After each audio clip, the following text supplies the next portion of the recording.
Right.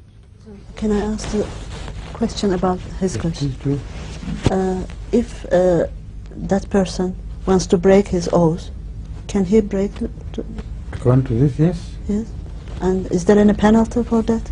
The normal penalty of spending in the cause of Allah, feeding the poor people, etc., that's a small penalty which is not related to a real oath.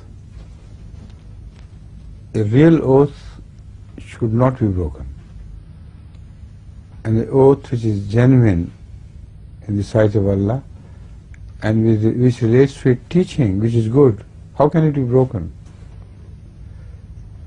If you break the vow that I'll say prayer 5 times a day, this is an oath which is unbreakable. So no penalty is required, but the penalty is related to the abstinence from saying prayers.